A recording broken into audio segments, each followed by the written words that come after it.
嗨，观众朋友们，大家好，我是腐女动画的放映员晴天。今天我们来讲一个生得好不如生得巧故事。故事开始是发生在一个小村子上，村子里住着一个小军官二毛。二毛和他的老婆丸子头住在村子里唯一的大别墅里面。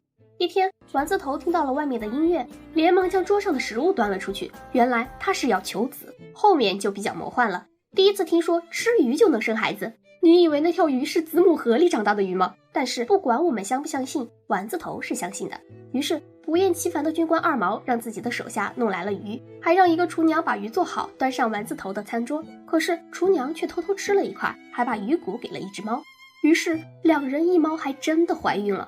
What the fuck， 这还真能吃鱼怀孕，这么好用，还要医生干什么？连吃鱼骨都能怀孕，怕不是把子母河里的河神捉来吃了吧？终于我们故事里的男女主人公出生了，视频都放了1/3了，男女主角才出生，都不知道该怎么吐槽了。日子一天天的过去，男女主角慢慢的长大了。女主雀斑脸从小就不安分守己，十分的皮，简直就是皮孩的代表作。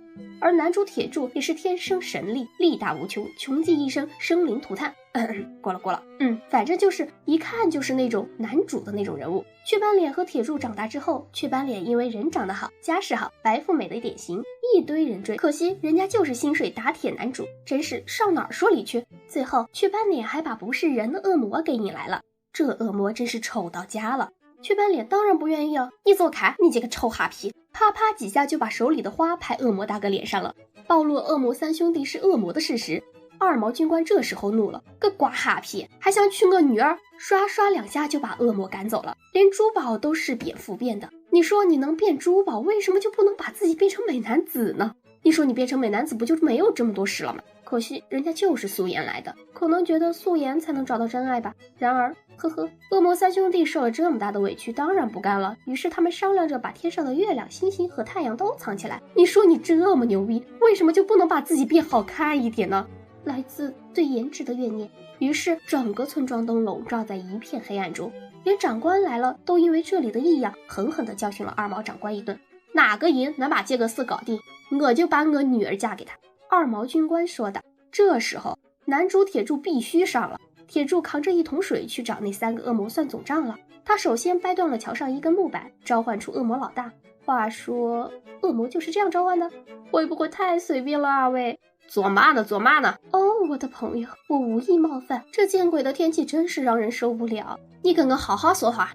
哦，这样子的，人家想要跟月亮的说。滚犊子，木有月亮，再不走我烧死你。妈呀！只见铁柱使出一招黑虎掏心，外加一招白鹤亮翅，一时间只看风云变幻。好吧，他只是对着恶魔老大浇了一桶水，于是恶魔老大就这么被浇熄了。然后铁柱就将拿到的月亮返回到天上了。等等，这么容易的吗？你是恶魔啊，亲，你不能这么容易被打败，会很没面子的。果然，男主第一定律，反派 BOSS 一见男主变弱鸡什么的，真是然后铁柱继续通过掰断木板召唤恶魔老二。你能不能放过我们的木板？不行哦，亲，设定就是这样的，不能更改的呢。你跟我滚！亲亲，我没有完成任务是不能走的呢。你不滚，我滚。亲亲，这边建议您从那个山坡滚下来更快呢。然后恶魔老二就从山坡滚下来，撞石头上了，然后就嗝屁了。星星也完美的回到了天空中呢，真是无力吐槽的 double kill 呢。接下来铁柱又使出了恶魔召唤术踢木板，这次终于不是用掰的了。木板子是个娃，你放过他好不？亲亲，我也不想的。这样吧，我把木板还给你。木板都成了这个鸟样子，你不还给我，我也不能用啊。亲亲，这样不是我们的问题了呢。你，我要投诉你。亲亲，要不你把眼睛蒙上，当没看见也是可以的。这个主意好，我没看见。这时只见铁柱使出一招锤子撞月，接上一招大锤蒙头，将恶魔老三揍趴在地。太阳也回到了天空，真是可喜可贺，完美的3连杀呢，亲。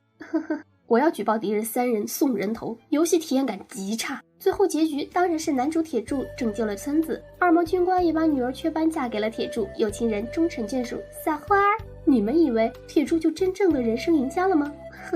你们太天真了。真正的人生赢家其实是铁柱的父母，吃着二毛军官为丸子头夫人找来的鱼，生了一个娶了二毛军官唯一的继承人雀斑脸的儿子，最后住着二毛军官的别墅，享受着儿子儿媳的孝顺。从此走上了人生巅峰。所以这个故事告诉我们，生得好不如生得巧，家境贫寒也能走向辉煌的人生。好了，今天的故事就分享到这里，喜欢的小伙伴记得关注、收藏、转发哦，我们下期见。